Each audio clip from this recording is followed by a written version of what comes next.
Koe lotu whakaaho ki he whakaloto lahi ma whakatoa me lie me he wholofola. Ka veinga, oua e whiunga fua.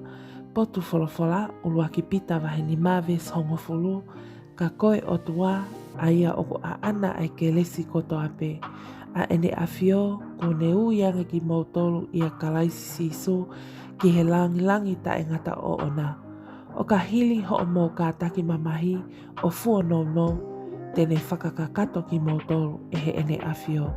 Tene poupou, tene whakakaukaua, tene polusi ki he tuunga. E meni. Ke tau lotu. Malo sisu ho o mau aho lele ma aku whakamalo atu e kua sia ai aho fo ogo e ni.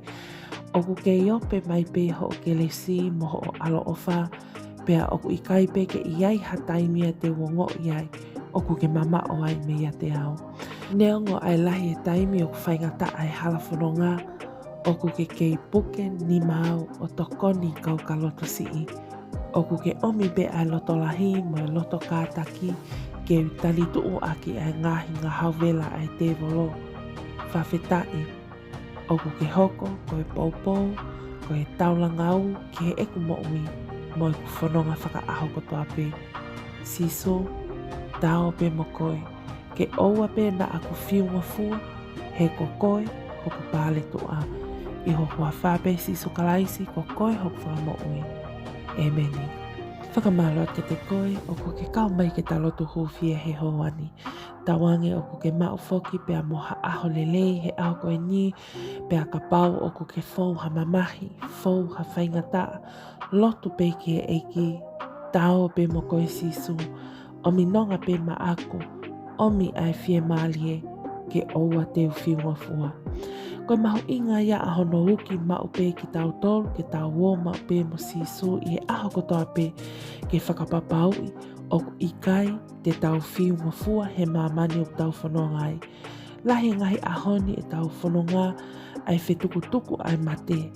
Pea toi lahi ange foki pea me ngahi kakai ko nā wala ke to'o e nau mo'ui. Koe uhi pe tokua ko nau whiunga fua he mamani ko ini. Ka oku uki ki tau tolu he ahoni, ko ia oku wō mo sisu i he aho kotoa pe, miniti, sekoni kotoa pe, hei kaipe whiunga fua ia, hei kaipe hoko ha whaingata, pea te whakakaukau koe solova anga o e mo ui whaingata ia, ke te to'o e te mo ui. Ta tau pe me si ngai whamili ko hoki tonu ha tau whahe whamili, si i mole atu e ngai whae, ke i ike whanau, mole ato e tamai ka si i ui tō ai whae mai ki i whanau. Mahu inga he ahoni ke tau unga pe ki a sisu. Kole pe ki a sisu ke tau wō pe moia he aho kotoa. Tala mai, tene whakakakato si o tau ngahi mata vai. Tene poupou, tene whakakaukaua, tene pulusi ki he tuunga. Io, he ikai pe te tau toe noa ki tau tō, he hala whanonga.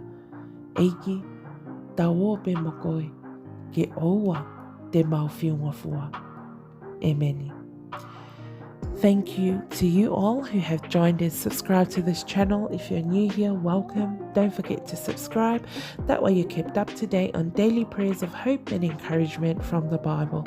Also check out the description box below for all links to our social media platforms as we provide daily devotions and ministry for the youth and young couples. Thank you and God bless.